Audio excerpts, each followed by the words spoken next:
there, guys and girls and all you other non-binary jolly people. This week I will talk about...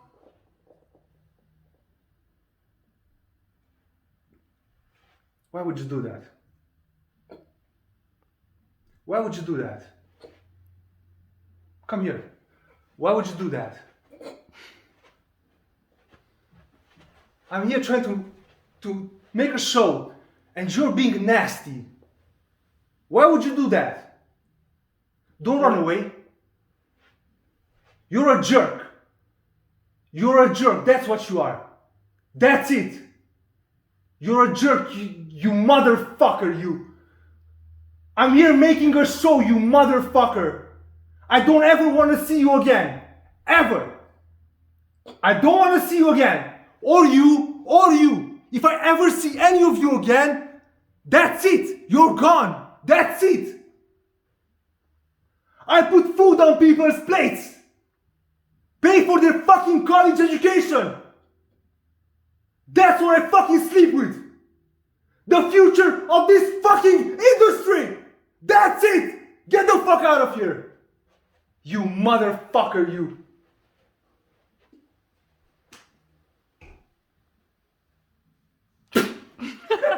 So, today I will talk about the biggest and most controversial cultural global icon. One that's still pretty much running the game in Hollywood and out-earning actors half his age.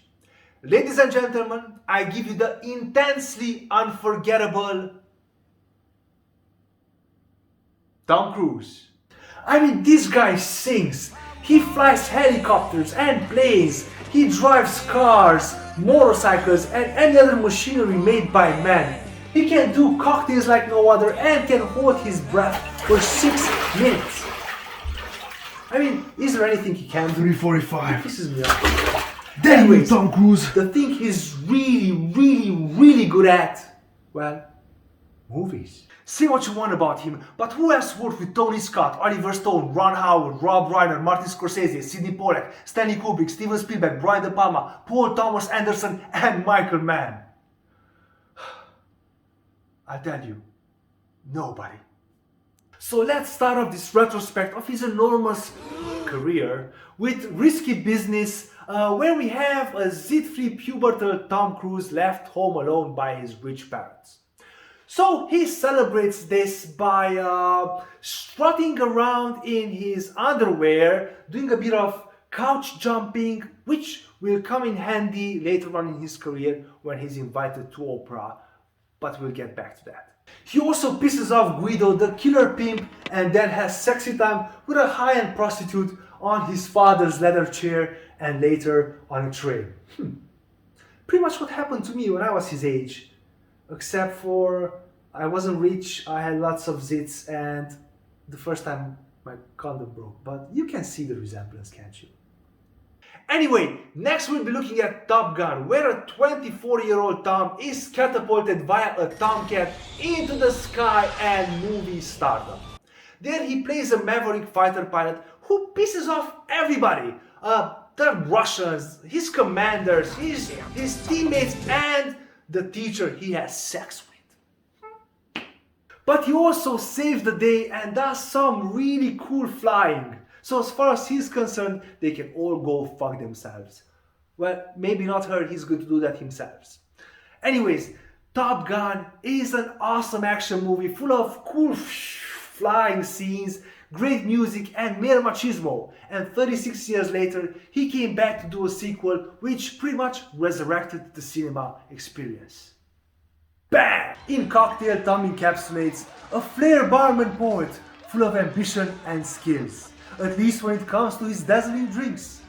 But as soon as he sniffs some skirt and the ears, all brain, will and common sense disappears. What this young man will soon realize is that trouble will find you hiding out in paradise, and redemption, as sweet as it sounds, will cost you more than just a few pounds.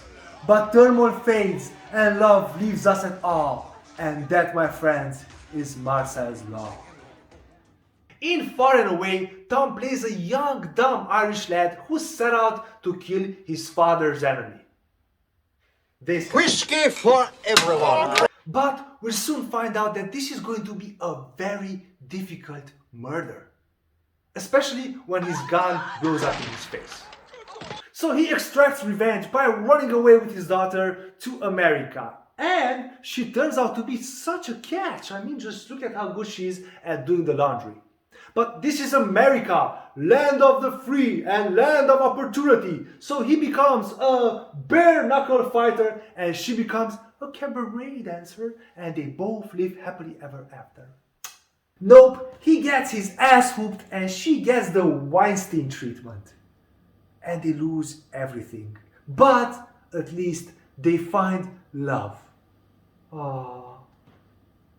And with that in mind, they go on the all-American great land rush to find the perfect plot of land to build a house and raise some beautiful rugrats. Isn't that the classic Hollywood happy ending? It is. Too bad they didn't have it in real life. In A Few Good Men, he plays a strong, imposing lawyer out for justice. What I do want is for you to stand there in that faggoty white uniform and with your Harvard mouth extend me some fucking courtesy. Well, maybe not that imposing. Nonetheless, he takes on Jack Nicholson, who outranks him, outbarks him, and is generally a lot taller. But that doesn't stop our hero going up against him in the name of good, justice, and maybe some attention from a sexy Demi Moore in a military uniform. Anyways, in the end, his wit and interrogation skills make Nicholson flip out and confess to a crime that will land him in military prison for a couple of late night spooning sessions. Job. Did you order the code red? You're goddamn right I did! In the Mission Impossible franchise, he plays a secret agent with a Spider-Man fetish. In each installment, he swings from higher and higher altitudes and performs mind, common sense, and gravity-defying stunts to the point where even stunt people say he's crazy. But no matter how ridiculous these get, he always delivers the goods in terms of physicality and acting. In fact, I dare you to find an average Tom Cruise performance. No. I'll wait here. No. 10. In Vanilla Sky, he plays a rich prick nicknamed Citizen Dildo because, well, you've guessed it, he cannot keep his dawing out of any of the beautiful women around. Case point, Cameron Diaz and Penelope Cruz. But Cameron here gets angry because she's called a fuck friend. Jesus, you'd never call a woman a fuck friend. It's great. And takes him on a joyride to hell, which leaves him disfigured. Now, Tom Cruise wakes up all fucked up and angry and becomes a sad, drunk version of the Phantom of the Opera who freaks out when he doesn't have a good wireless connection. Tech support! Tech support! For Minority Report, Tom took classes of reading the future and he gets to arrest people before they even commit a crime. But then, shit hits the fan and he is accused of killing someone that he didn't kill yet. And because nobody likes the taste of their own medicine, Tom goes on the run to prove that he's not gonna kill whoever they said that he's gonna kill. Wonder why he didn't just hide out past the crime date. Anyways, on Pursuit we have one of my favorite Irishmen, Colin Farrell, who thinks there's more to the case than meets the eye. And speaking of eyes, he's taken out by a snotty, stinky surgeon with a creepy assistant. I mean, one look at these guys and I want to go blind too. But with this new set of eyeballs, he goes to kidnap the Oracle and together they extract information from all sorts of people, and after some savvy detective work and a buzz cut that makes him even smarter, he realizes that the villain is in fact a rich old white guy. In The Last Samurai, Tom plays a drunk soldier with PTSD who is selling guns to good old American folk. But then he's invited to teach some peasants how to fight a samurai. But these guys can't shoot for shit, so he has to fight them himself. But loses, but is considered worthy enough to be taken to the samurai headquarters where he gets to wear a skirt and learn some kung fu and bushido shit. With his new set of skills, he goes out on a ride against a battalion of machine gun shooting, fart squeezing donkeys in order to find a glorious death. And just when you want to say, oh yeah, but he doesn't do funny shit, he gets all fat and bald and actually he's always short, but hairy, and incorporates Les Grossman, the shady studio executive with a sweet tooth for money, and Flo Rida. There he shows us how you negotiate contracts in Hollywood. Fuck your own face! Of course Hollywood can't get rid of this guy. And he also shows off his dancing moves, which are...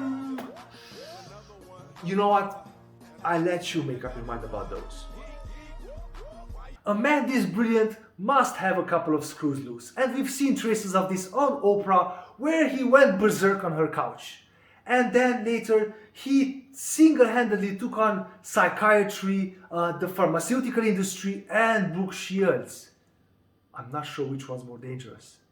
Any other actor would have been exiled from Hollywood a long time ago, but not him. You know why? Because he is Hollywood personified. And if they ever hang him out to dry, he will still be making movies even if he has to shoot the whole damn thing himself. And I will pay money to watch his films in some shady Scientologist basement if I have to. You know what? When I grow up, I want to be just like Tom Cruise. You remember when we were out last week? I met this girl. Yeah, what about it? Well, she blocked me on Tinder. What? 7 days since she left, I'm still amazed. The way she dressed, I mean, woof. The way she smelled, made my every cell scream rum bum bum bum. Huh? Who knew a Tinder date could make me feel this way? Now I'm in love and I'm ready to play. Wrote her a text like, hey baby, do you wanna hang out? But then she goes, she run around, run around, run around, run around, run around in my head. I can't let go. No, no, no, no, no. It's all I think about, think about.